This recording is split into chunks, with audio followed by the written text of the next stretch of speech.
back to the afternoon session. Gail Schaefer, I'll be the chair of this session. So I'd like to introduce our next speaker, who's Anthony Brown from Leiden Observatory, who will be giving an introduction to Gaia. Thanks, Gail. Yes, so I'll give a very brief introduction to Gaia. So I'll explain a little bit about the motivation for the mission, why we are collecting all the data we are collecting, show you a bit about the instruments data that's being collected, and give you a very high-level overview of the astrometric data processing, and then briefly introduce Gaia DR3, and also say something about the access to the Gaia archive. There's a couple of things in there that you might not have noticed yet, or you haven't yet read the instructions, etc. So then you're up to speed also for the hands-on session. Okay. So first of all, why are we doing Gaia? Why am I spending more than 25 years of my career on this, and why is it collecting all the data that it does? So the main goal that Gaia was designed for is figuring out what the Milky Way looks like, but also how it was formed and evolved over time. And of course, Gaia can do many, many more things, and in particular exoplanets as well, as we're talking about this week. But if you want to know how the Milky Way was formed and what it looks like, you need to have a couple of ingredients, basically all the fundamental astronomical data you can think of. You need to know the 3D positions of the stars, so this requires measuring distances. This is just symbolized by this map for stars near the sun. We also want to know the motions of the stars. We want to know both proper motion and radial velocity, so that we have the full 6D phase space information. And this, for example, allows us to reconstruct stellar streams around the Milky Way, which have recently been added in merger events. And of course, it also allows us to reconstruct the history of the Milky Way all the way to more than 10 billion years back, simply by analyzing these motions of the stars. Now, the motions and distances are not enough if you don't know what stars you're actually looking at. And in particular, we want to do archaeology of the Milky Way. So we need to put things in a time order. And that means we need to know things like the ages of the stars, but also their chemical compositions to identify the building blocks that they came from. And so we need to know a lot about the stars themselves. And this is why Gaia also collects photometry and the low resolution prism spectra, as well as the higher resolution spectra for the radial velocities. And this allows us access to the astrophysical parameters of the stars, symbolized here by this HR diagram. So this, in a nutshell, is why Gaia is such a comprehensive survey, collecting all the fundamental data that you need about stars. Okay, here's a summary of the Gaia mission itself. So it will collect astrometry and spectrophotometry for well over 1 billion objects. We're at 1.8 billion at the moment.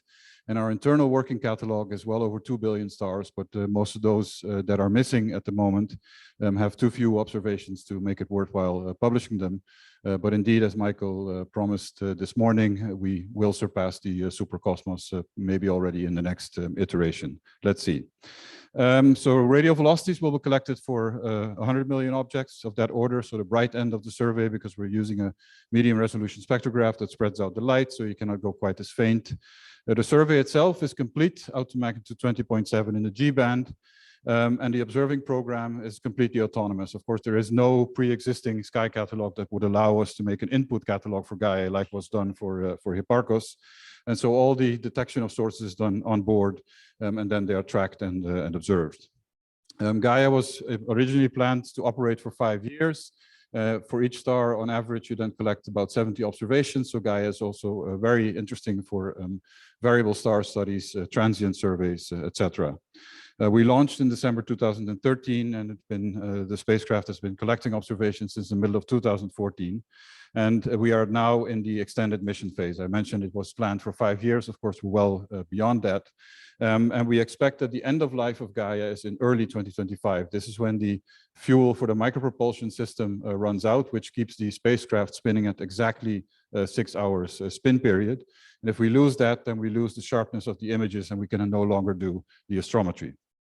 Now, the mission has formally been extended to the end of this year, but we expect that we will get the extension until the end of 25, so we can make the full 10+ year mission with Gaia. So you see here 2 images. This is the actual spacecraft itself. So it has a 10-meter diameter sun shield. The thermal tent surrounding the payload is about 3 meters high. If you're ever in Spain, you should take the chance to visit the ESA installations near Madrid. There's a one-to-one model of Gaia there, so you can actually stand on Gaia and appreciate the size of the spacecraft, and there's a detailed model of the payload inside. It's really quite spectacular. Here you see the payload itself during testing in a big vacuum chamber in Liège in Belgium. And you can see the two rectangular mirrors that we use because we are only interested in precision in one dimension, as explained this morning. And this ring here, this torus of silicon carbide, is where all the optical instruments are connected to. You can sort of make out the box with the CCDs here in the back, which are collecting the light that Gaia that bounces off the Gaia mirrors. And down here, you see the optics block of the radial velocity spectrograph. So if we take a look at the data that is collected by Gaia, so I'll explain a bit more later on about the survey strategy, the fact that the Gaia is constantly spinning around its own axis, and we precess the axis around the direction to the sun, which makes it possible to cover the whole sky in a few months' time. Here you see the focal plane of Gaia, and the stars pass from left to right over the focal plane as the satellite spins. We keep the star images sharp by clocking the electrons along with the star image itself, and that's why the spin rate needs to be very accurately synchronized to the readout speed of the CCDs, hence the end of life in 2025. These first two strips of CCDs is where the stars get detected. This is what you see here. This is an actual full frame from one of those CCDs with all the circled points indicating the stars that were automatically detected on board, and they will be followed up as they cross the rest of the focal plane. So in this part, you do the astrometric measurements. So we collect mostly one-dimensional profiles of stars. So we sum the observations in the direction across from the scan direction in order to save on telemetry. And that's also where all the information is. And here you see just one example of a PSF, of a stellar image, which of course we use then to do the accurate centroiding. Here in the middle, you see the optics block for the radial velocity spectrograph, which produces spectra at a resolution of about 11,000 in the calcium triplet region, which is around 860 nanometers. And here you see an example spectrum where you see the three very prominent calcium lines, and these are used to determine the radial velocity of the star. But obviously, there's a lot more information in this spectrum. And as you will hear tomorrow from Orla, we can do a lot with this in terms of the astrophysical characterization of stars. Then the last bit here is our two prisms in the optical path. They sit in front of these two strips of CCDs. And with these prisms, we can make very low resolution spectra in a blue band between about 330 and 680 nanometers, and in a red band between about 650 and 1000 nanometers. If you look at the blue line, that's for an A-type star, about 10,000 Kelvin. B star, you can just about make out the Balmer absorption lines, and this same star is a lot fainter in the red, of course, because of the spectral energy distribution. And in the red, the prominent stars are late type giants, where you can actually see the molecular absorption band of titanium oxide, for example. And this, of course, allows us then to characterize these stars. We can determine temperatures, surface gravities, metallicities, etc. And you'll hear much more about that tomorrow. So Gaia collects fundamental astronomical data. First of all, we have a very accurate star map. It's complete, it's all sky, it's very densely populated, so it's a perfect reference frame for all kinds of other applications. Gaia collects, of course, parallaxes, which allows us to infer distances to stars, proper motions to infer the transverse velocities, and then we collect a lot of astrophysical information for the stars. So the spectra allow us not only access to radial velocities, but also to things like chemical compositions. We have light curves for variable stars, which again gives us astrophysical information on stars. And I mentioned already these spectra. And all of this goes into, of course, making these exquisite HR diagrams, which can then be interpreted together with all the other astrophysical data you get from Gaia. So, I mean, I think Gaia, you can say it's basically a supermarket for astronomers. Yeah, everything you want from a star, you can find in this catalog. Okay, so here's an overview of how Gaia actually, what the survey strategy looks like. So this is the Gaia spacecraft. This is the spin axis, and it spins around its axis every 6 hours. And there are two fields of view, a preceding field of view, which is leading in the spin direction, and the following field of view over here. And they're separated by this basic angle that Michael talked about this morning. And what we do is we combine the light from the two telescopes into a single focal plane. And we essentially what we do is we measure exactly the moment a star crosses a particular line on the CCD. And the timing of this measurement, together with knowledge of the spin phase of the spacecraft and the orientation of the spacecraft, allows us then to project the position of the star on the sky. And combining all of these measurements that we make repeatedly over time allows us to do the astrometry. Here's the survey strategy in more detail. So as I mentioned, Gaia spins around its axis, and this axis has a constant angle of 45 degrees with respect to the direction to the sun. And by processing this axis around the direction to the sun, which happens on average every 63 days, we can ensure that the whole sky is covered with this scanning strategy in about a couple of months. And of course, this allows us then to make the repeated observations of stars over the course of time. So the spin period is 6 hours, as I mentioned, and the basic angle is 106.5 degrees. So here's a very nice illustration that was made by Francois Mignard of the effect that this particular scanning strategy has on the quality of the observations, or on things like the Gaia selection function. So this top panel, top left panel, shows the number of field of view transits that we have per square degree. And this here on the right shows the number of transits per source. And you can see that sources that are around the ecliptic poles are much better observed than 45 degrees away from the ecliptic poles are much better observed, get much more observations, whereas the ecliptic band is more poorly covered. And this means, of course, that you get a variation in the quality of the data over the sky. That's something you should take into account.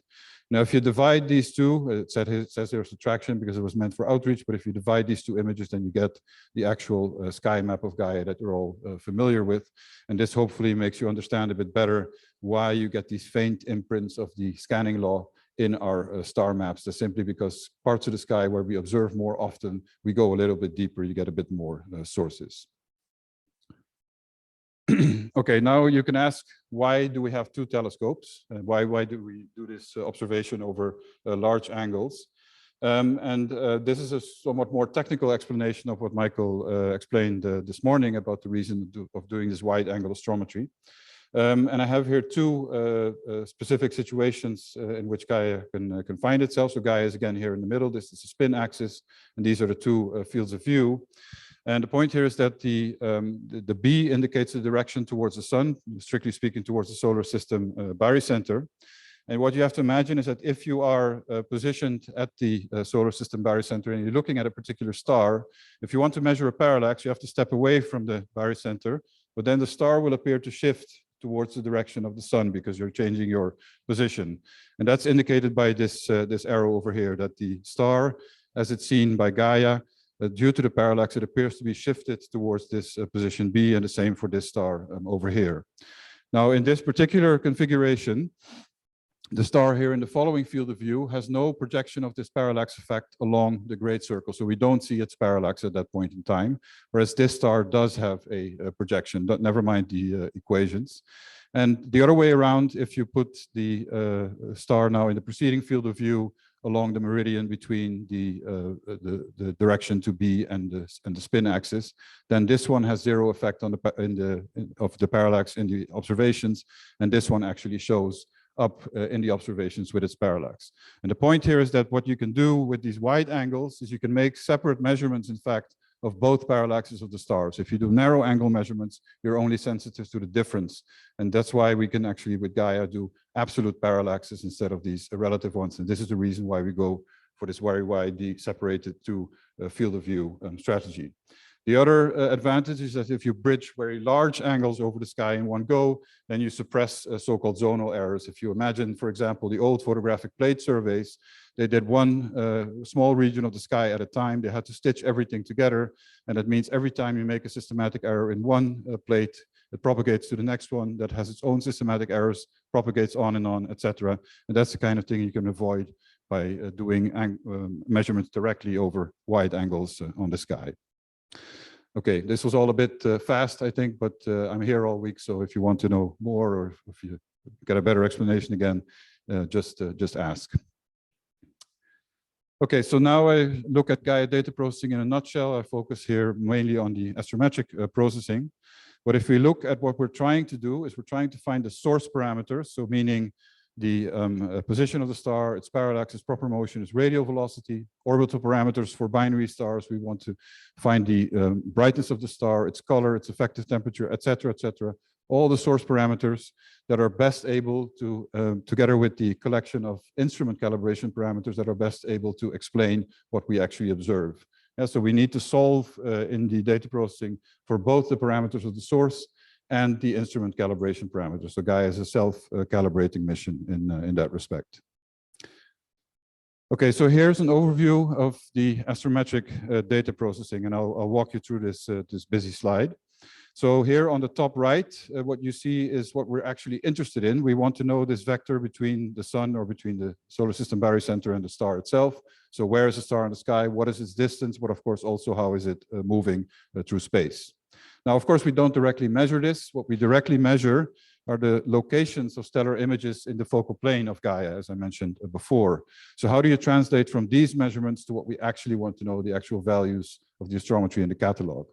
Now, the easiest way, I think, to understand this is to go the other direction.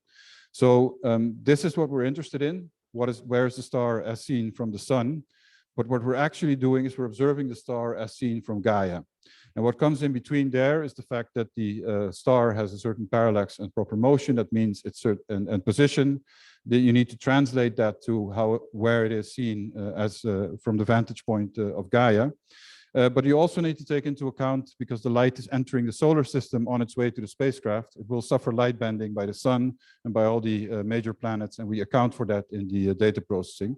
And this in the end then gives you the proper direction, so-called proper direction of the star, the direction in which it's actually seen by Gaia. And this also involves things like knowing very accurately the orbit of the Gaia spacecraft. Now, what we're actually doing, of course, is measuring the star position in the field of view of one of the telescopes. So we need to know how is the spacecraft oriented. So the spacecraft attitude is also part of the astrometric solution. It's a nuisance parameter. We don't actually care about the attitude of the spacecraft, but we need to figure it out in order to do the astrometry. And then finally, we are projecting from the telescope onto the focal plane. And this involves optical projections, calibration of the CCD positions, orientations, etc. And all of these also need to be solved for as part of the astrometric solution. So to say it very in a simplified manner, the astrometric global solution basically consists in minimizing the differences between the predicted and the observed image locations.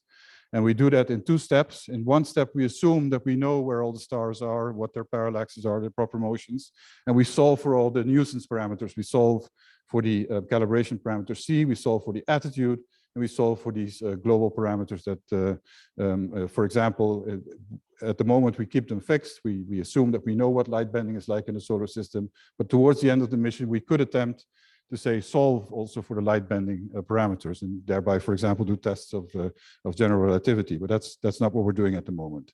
So once you've solved for these calibration parameters, you can go to the next step and say, okay, we know our calibration parameters, so now we solve for all the source parameters. We solve for the astrometry of the star, and we iterate this until we reach a certain convergence level, and then we say, okay, now we stop and we publish the astrometry, and we keep the calibration parameters on the side. We don't publish those yet. Okay, so that was very quickly how we do the astrometric processing. Again, I'm here all week, so I'm also there for lunch every day. So just talk to me if this was all a bit too quick and you want to know more about this. I have here a slide called Exoplanets for Free. I'm not going to talk extensively about exoplanets. We heard about it this morning, and of course, Alessandro will talk much more about it later in the week. But the point here is that we are, with Gaia, repeatedly measuring the positions of stars at every moment in time. And this allows us, of course, to derive things like the parallax and proper motion. But it also allows us to see that there are deviations from the standard stellar motion for a single star, which is a dotted line. And the solid line shows the effect of a planet orbiting the stars. And these repeated observations, looking at these deviations, that, of course, is what allows us to find these exoplanets. So it's something that, even if you try not to do it, you simply want to know for every single star what it's doing in order to reconstruct the Milky Way history, you will get the exoplanets for free. Of course, not entirely for free. It's hard work to actually find them, but it's a natural thing that comes out of the Gaia observations. Okay, now we go to a overview of Gaia Data Release 3, and I'll keep this very high level.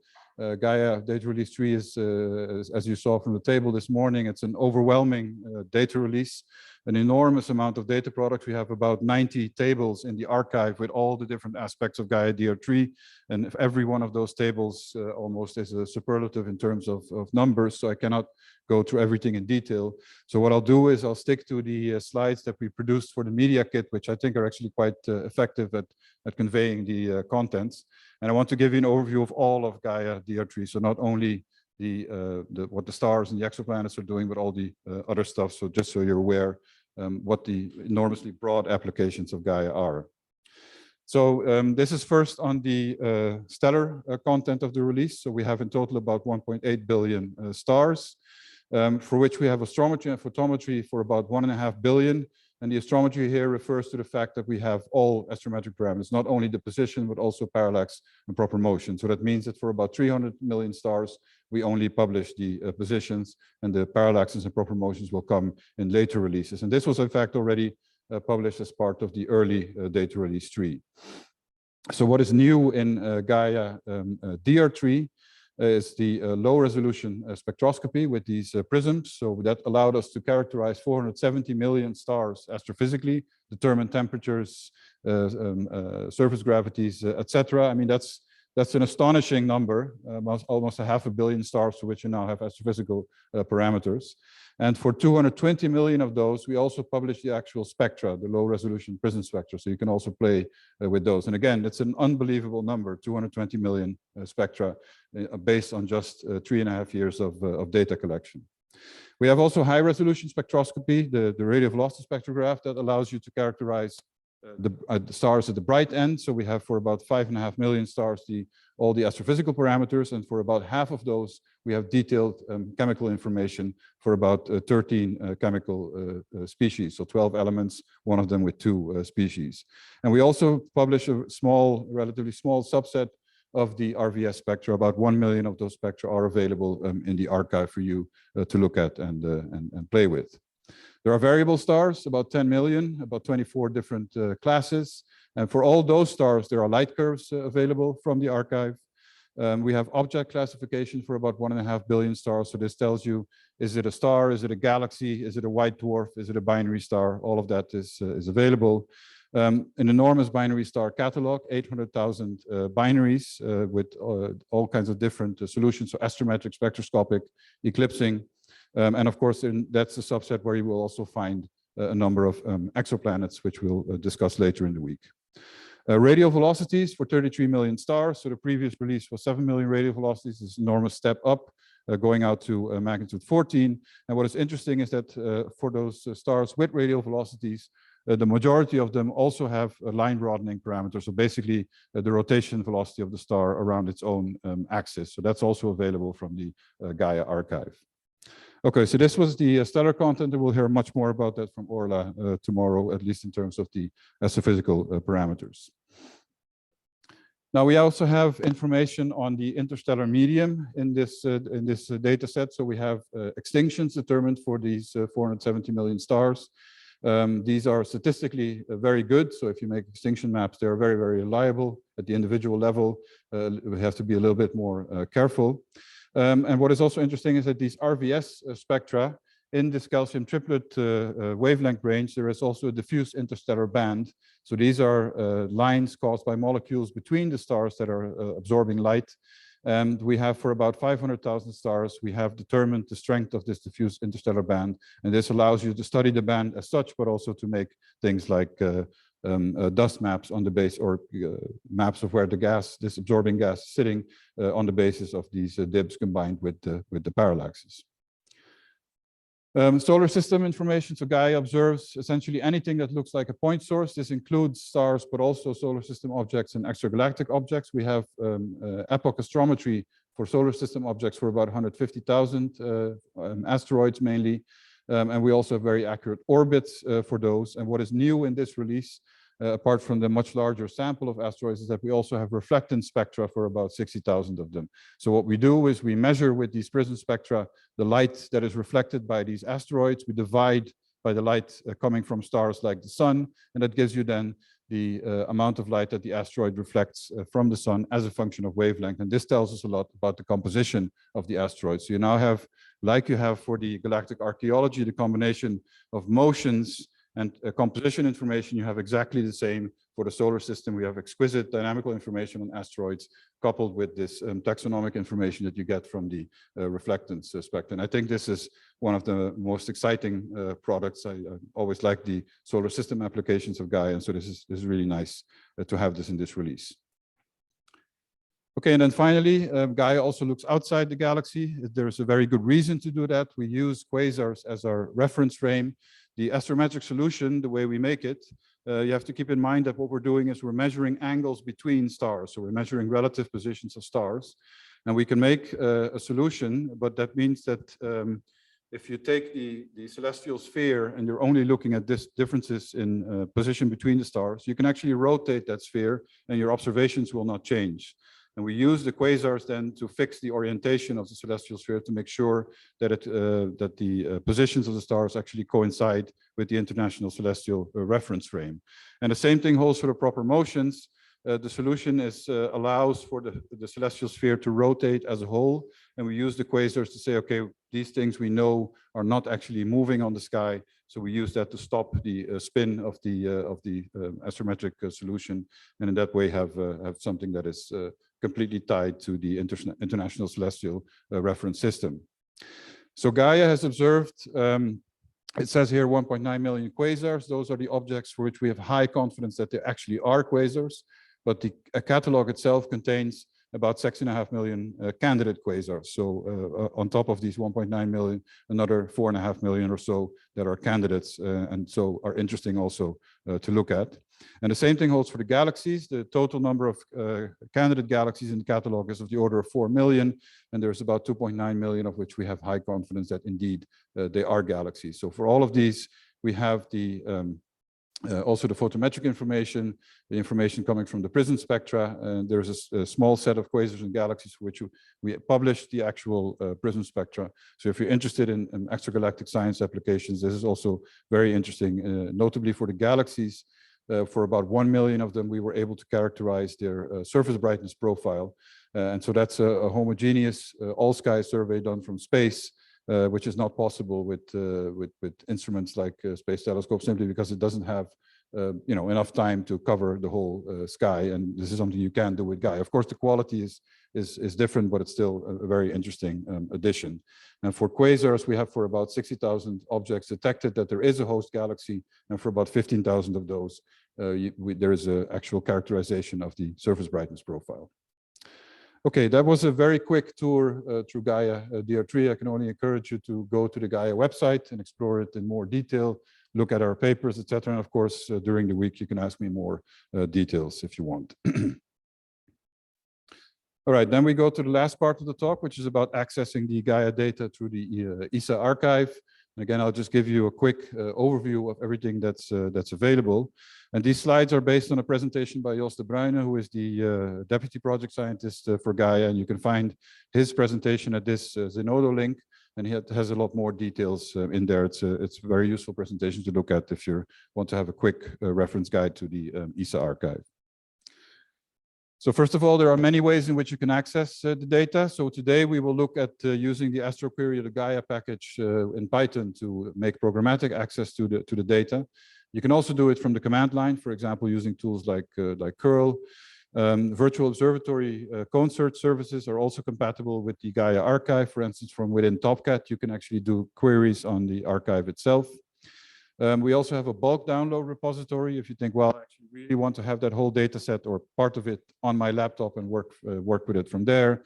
It's about 10 terabytes of compressed ECSV files. And there is a way to actually do a cone search on these. There's a tutorial on the website. But okay, I don't recommend to download the full 10 terabytes and try to work with it. We have done the job for you. I've putting it into a very efficient archive. Then there's the web interface, which is probably one of the most popular interfaces to the Gaia archive. So it has a very basic search form where you can simply say, okay, I want to look up a particular named object. It will resolve it in the background against Simbad and then give you back the data. But you can also do very sophisticated ADQL queries where you can fill out the form to do so. And we'll look today also at the ADQL queries, but then from the Python interface. There's a visualization tool for looking at large amounts of data in the archive itself. And we have extensive help, tutorials, documentation, etc. Available.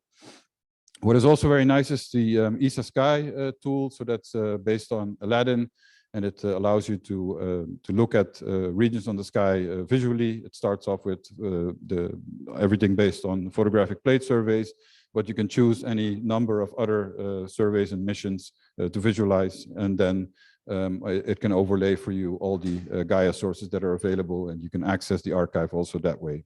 And then finally, we have a whole bunch of affiliated partner and affiliated data centers. For example, the one in Strasbourg, but also here in the US, the Flatiron has a complete copy of the Gaia archive, and it includes also a bulk download, but then not in ECSV, but in HDF5 form, which is of course much more efficient to work with. Okay, here's the landing page of the archive. So in the instructions, it was you were asked to make a account in the archive, so you can sign in here on the top right. And the idea is that with an account, you can actually save your jobs and your tables. You can share tables. You get a larger storage space, about 20 gigabytes for your results in the archive. And you get extended quota in terms of timeouts of the queries. It's 2 hours instead of the half-hour standard. So once you're signed in, this is what you see here on top. There is, of course, extensive help available for the archive, so please explore that. Demos and tutorials. Once you click on the help page, you land here. So here you see the demos and the tutorials that we have. This includes a number of Python, a number of Jupyter notebooks and instructions of how to deal with things in Python. And then here is the documentation of the Gaia Data Release 3. Of course, in our papers, there was already a lot of the documentation on how we did the data processing, etc. But you can find a lot more details in here. And in particular, also the documentation contains a detailed data model. So for every field in the catalog, it contains a detailed description of what it means, what the units are, etc. So here's just an overview of all the different demos and tutorials that are available. I won't go through all of this right now, but you can see there's really a very rich set of help material available for you to deal with the Gaia archive. And in particular here, this new thing is so-called data link products. We'll have a look at that as well, probably tomorrow. And this has to do with the multidimensional data, so light curves, for example, but also all the spectra. They are all stored in the so-called data link format, and it's a little bit more complex to deal with, but there is extensive instructions on exactly how to do that. Yeah, so there's the bulk download link over here, which I talked about before, and here you just see an index of what's there, and you can see it's all these CSV compressed CSV files. And for some applications, it will be useful to actually download things in bulk and analyze that on your own computer. Then have a quick look at the actual more complicated search facility. So that's over here behind the search tab, and that brings you to this page where this is mine. So you can see here some tables that are already created on the basis of archive queries. Here on the left, you can see all the tables that are available in Gaia DR3. So as I mentioned, it's about 90 tables in total. So it's an extremely rich data set. And over here, you can fill out the ADQL query, and here's a particular one that we will also be looking at today, which makes a selection of FGKM stars from the golden sample that will also be discussed tomorrow in order to compare that with, or cross-match that with the exoplanet archive. If you hover your mouse over one of these fields over here, you get this yellow note, and if you click here, it will send you directly to the detailed data model documentation. So that's very useful if you want to find out more about a particular field in the catalog. Okay, so in the 1 minute left, just quickly, Gaia Data Release 4, that's the next release coming up. So that will be based on 5.5 years of input data. We've already started processing this over a year ago. We don't expect to publish this before the end of 2025, so you'll have to be a little bit patient, but I think DR3 has plenty to keep you busy. In terms of astrometry, it means 40% better parallaxes because of the doubling of the time, and also a factor of 3 better proper motion. So in particular for proper motions, of course, the time baseline is very interesting. I list here all the foreseen data products, and what is most interesting is what's down here is that we plan to publish time series data for all sources. So light curves, epoch astrometry, epoch radial velocities, but also time series of spectra. And here's an example of a time series of low resolution spectra for a carbon-rich Mira star above and an oxygen-rich Mira star below. And you can see how the spectrum varies up and down in brightness with the pulsation phase of the star. So of course, this is an extremely rich data set then that you can play with once DR4 is out. And DR5 is planned for later in the future, but that will be based on the full extended mission, which, if everything goes well, should be more than 10 years of data. Okay, so I just want to end with what is now the impact of Gaia on astronomy. I mean, it has really revolutionized things over the past 5-6 years. Of course, we now have available very easily an enormous amount of fundamental astronomical data, something that everyone uses Gaia data almost every day, even if you don't know about it. It's a very good demonstration, Gaia, or a definitive demonstration basically of the power of doing an all-sky, high spatial resolution and high astrometric photometric accuracy survey. And this is needed because you want to do very dense sampling of galactic phase space, and you need the dense sampling to pull out very subtle effects, so as for example the split in the white dwarf main sequence, or in the white dwarf sequence, which you can only get by surveying lots of white dwarfs at high accuracy, or this so-called phase spiral in the vertical motions of the stars plotted their vertical position. This is something that you can only get by collecting these accurate data for many, many stars. Gaia provides a fantastic celestial reference frame. This allows, for example, to calibrate current surveys on the very homogeneous photometry of Gaia and on the astrometry of Gaia, but you can also go back into the past. Gaia's positions and proper motions are accurate enough that you can predict where sources should have been 100 years ago, and in that way you can recalibrate, for example, old photographic plates, and that's used, for example, to make very long time baseline orbital solutions for asteroids in the solar system. And then the accurate star map by itself, accompanied by parallax and proper motions, for example, allows us to do very precise predictions of stellar occultations. And this is the only way, in the absence of actually visiting distant objects in the solar system, of getting kilometer level resolution in, let's say, imaging by analyzing these occultation events. Okay, I just want to remind you that Gaia data is brought to you by a vast collaboration of about 450 people spread out mostly over Europe. And here you see a small fraction of them. And then these slides, I'm not going to go through them, but they're there for you to look at. These are all entry points to the Gaia literature. It's about 5 slides with references to all kinds of aspects of Gaia. If you're thinking about, okay, where do I find information on this or that, you can first have a look at these slides, and hopefully it's there. Okay, so I'll stop here.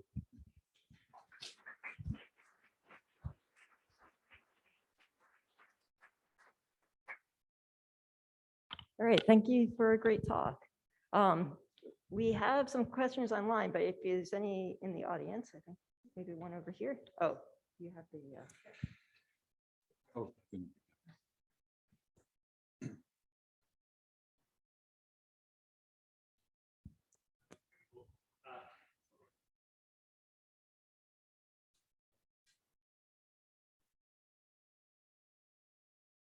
Is that better? Yeah, there we go. So you said that the compressed CSV files were about 10 terabytes. How big is the raw data from Gaia?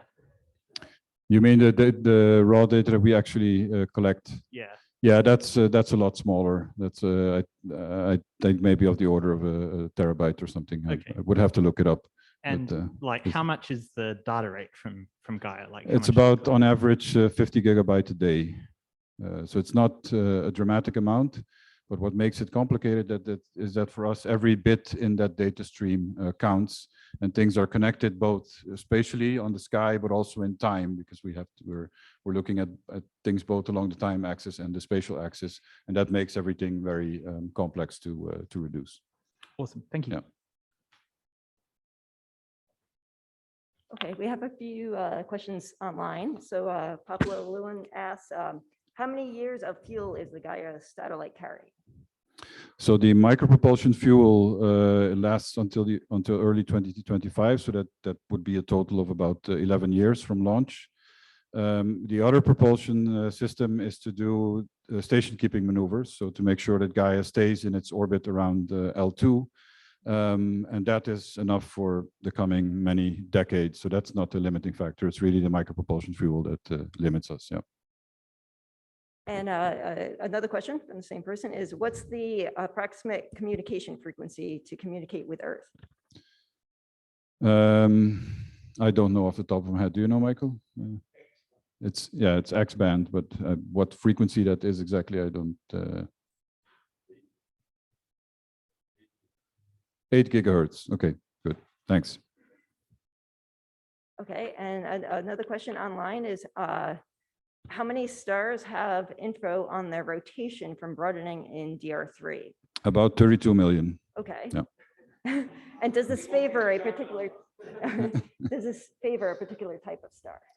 It covers the same stars that are covered by the radio velocity spectrograph. So there are limits on the temperature, so it doesn't go below 3,500 Kelvin or something like that, and the hot star limit is to about 15,000 Kelvin. So yeah. Okay, and another one is, will frame dragging of the star being measured and solar system objects affect astrometric measurements? Frame dragging, or okay. No, I don't think so. I mean, I can't motivate that, but I don't think this will, no. Oh, okay, go ahead. I have a question about the end of mission. So when the micropropulsion fuel runs out, you say that you can't control the spin rate anymore, and the astrometry becomes really hard. What about the photometry and the spectroscopy? Is that hopeless too, to keep going for longer? Well, the high-resolution spectroscopy would suffer again from the smearing of images that you will then get, so you will blur the spectral lines. The low resolution is a little bit less sensitive to that, and I guess you can do photometry if you're not, I mean, from smeared stellar images, you should be able to do photometry. So yes, in principle, one could continue, but I'm not too unhappy that it will stop in 2025. So yeah, yeah. Okay, and we still have some time for a few more online questions. Just raise your hand or walk to the mic if you have an in-person question.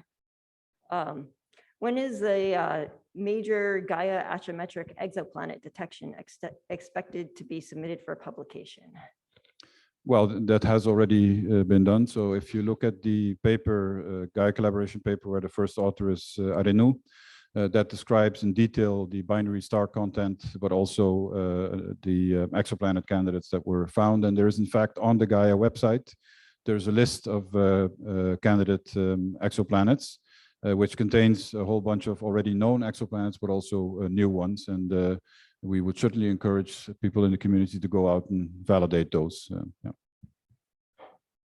I just asked this in Slack too, but can you say anything about micrometeorites in Gaia, if it's been any major issue? We just heard about stuff with JWST this week. Yeah, so we had no major issue with the micrometeoroids. Of course, we are hit by them regularly, and this is something that we see in the attitude of the spacecraft. So we have to deal with this in the astrometric solution. Sometimes if the hit is too large, we just skip the data because we can't use it. But most of the time we can actually model the effect and then just use the data without any problems. And from these, we have detailed statistics on the micrometeoroid hits, and there is no reason to believe that the amount of micrometeoroids out there is different from what was predicted before Gaia was launched. Which also holds for JWST. There's no reason to believe that it sits in a particularly weird or worrisome environment. So, and then they were past our statistics already a while ago. And as far as we can tell, that all still holds. What is the rate of hits though? You said it's every day you get hit? Oh no, it's every so many minutes, but that's the small ones, right? That we don't have to worry about. The larger ones are much less frequent, but I don't have the numbers off the top of my head.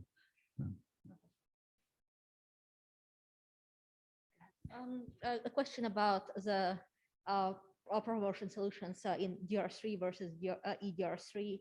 So they remain exactly the same. in They're exactly DR3. the same, yeah. But for the astrometric binaries, presumably there are other things that affect their promotions, and you do provide the orbital solutions for them, but the promotions for them remain unchanged. So how should we interpret those promotions? No, we also provide the updated parallax and proper motion for those sources. So you can, if the star is flagged as a binary, you can actually look up an updated parallax and proper But motion. they're not in the main table.